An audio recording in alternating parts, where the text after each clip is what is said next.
What's up, guys? Welcome back to Art by Flan. I am happy to say I have moved into my new place at the time of recording this audio. So sorry if things are a bit echoey. I'm not sure how the sound is in this room just yet. So we're hoping that it's not too echoey for you guys. I don't have anything sound dampening on the walls just yet, so it's just bare walls and all of my stuff around it. But I am happy to be back and doing art.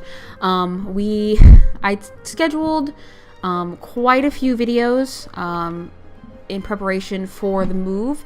I wanted to make sure I didn't miss a week while I was moving stuff and just too exhausted to actually do art, but we are now moved in completely, and so now I can just go back to drawing on schedule, which really makes me happy because I sort of missed drawing. Like I said, before I started this YouTube channel, I was in a bit of an art slump. I didn't draw very often, even though I really wanted to. I was kind of in an art block, but now, ever since I started doing it, I'm definitely drawing more, putting more effort into my pieces, and I'm really very happy with, you know, where I've come from this time last year, essentially. But onto the actual piece itself. So this is my roommate's character, Lyra. They have always been sort of an enigma for me. Lyra's been around for about 8 years, as has the story that we've been writing, where they are one of the main characters, the other character being my character, Caesar. But Lyra was always described as sort of being more androgynous, erring on the side of male presenting, and for many years, I never drew them correctly. I always made them more female. I don't know why. It's been stated since day one that they were definitely more androgynous, but a lot of my older art of Lyra is definitely more obviously female. But I feel like now I'm getting to the point, 8 years later after their creation, much to my roommate's excitement, where I'm finally portraying them correctly, as in more male presenting.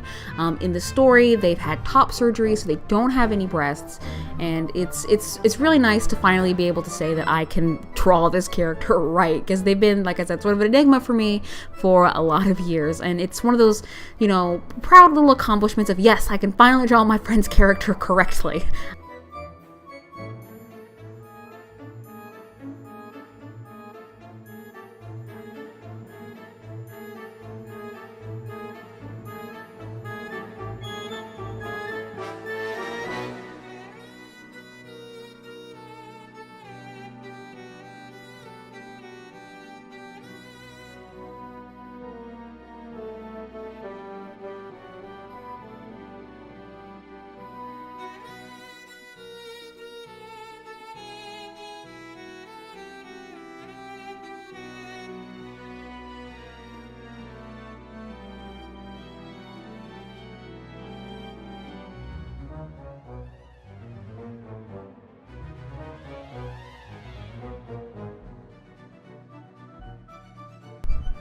And we should be moving on into the shading portion of the piece now. Like I said in previous videos, I started cutting out the base color step of my videos because it's just, you know, a couple minutes or a couple seconds of me filling in color, and that's not really that fun, I don't think. I just used the paint bucket tool.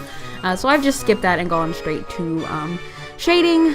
In these videos, I usually don't have colors planned out when I start line arting, which is a really bad habit that I was hoping to try and break with this, but some habits die really hard, so I usually use the time between recording the line art and recording the shading to fill in the colors and sort of decide the palette I want to go for this piece. This piece was particularly easy because Lyra obviously already has established colors, and I've done previous pieces of them in this outfit and these colors, so it was an easy choice. I just didn't want to bother anybody with having to sit through that. I really like the shading on the jacket.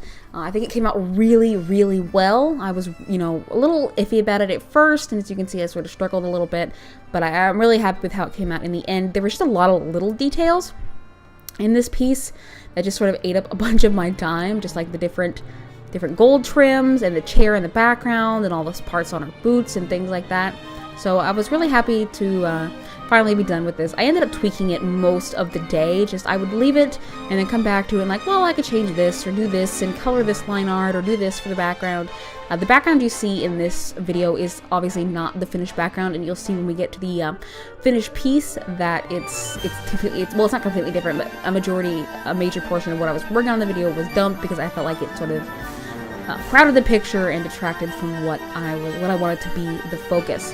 The actual premise of this picture was supposed to be a remake of an older picture that had them as distinctly female, and they were sort of surrounded in this green smoke, and they were sort of just be like this temptress, because in the story they are very much a weak point for my character Caesar. Like, he wants to be with them, he wants to, you know, have a relationship and family and just be with them, but it never, Lyra's not for that.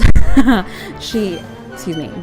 trying to not misgender them because I've been calling them female for a lot of years, and that's not technically their gender in this story. So they have no interest whatsoever in having a relationship with Caesar, but they have a lot of complicated feelings for him, and they do end up having a couple children together. But it's a long, complicated story, and his relationship with them ruins a lot of romantic life that Caesar could have had. But he's always like, they're always really, like, his spouses are really upset with Caesar's infidelity when it comes to Lyra, and that's, of course, that's normal.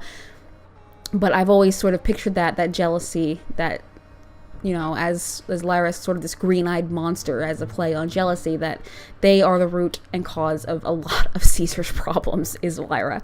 So yeah, the original picture had Lyra in this, like, Chinese style dress surrounded by this bunch of green smoke and just sort of playing off the femme fatale sort of thing, but that's not who Lyra is. So when I was gonna redo that picture, and then I thought, wait a minute, and I got this idea, and I thought it was much better and much more fitting for Lyra's character to have them sort of, you know, kind of in there, because they're airship captain. It's sort of a steampunk setting for the story.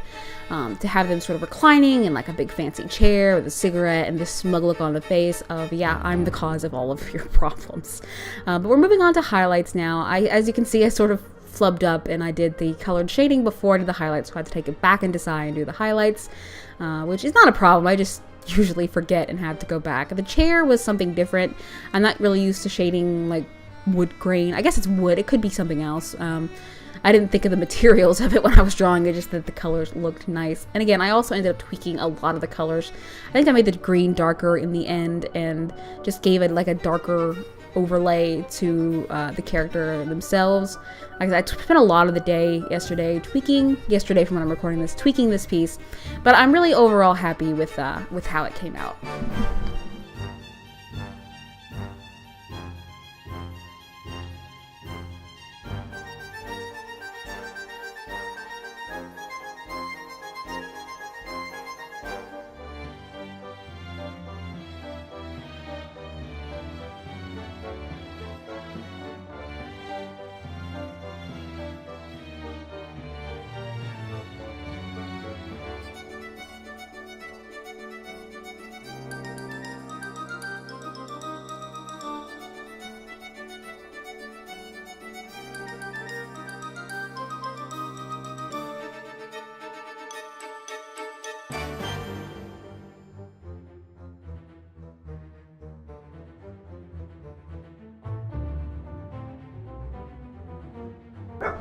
And we should be shifting into the final piece here. As you can see, very different from what I was working on in the video, but I'm very happy with it. If you like what you see, don't forget to click that like button and subscribe for more. Thanks so much for watching. Bye-bye!